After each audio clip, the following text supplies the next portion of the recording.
Hi. This month, October, is Adopt a Dog Month.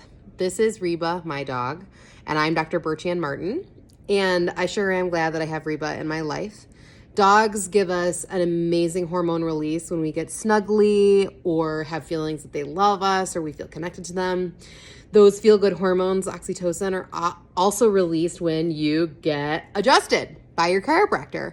So if you really want to double up on those feel-good hormones, snuggle your pup, get adjusted, and feel good. You feel good, Reba? You feel good?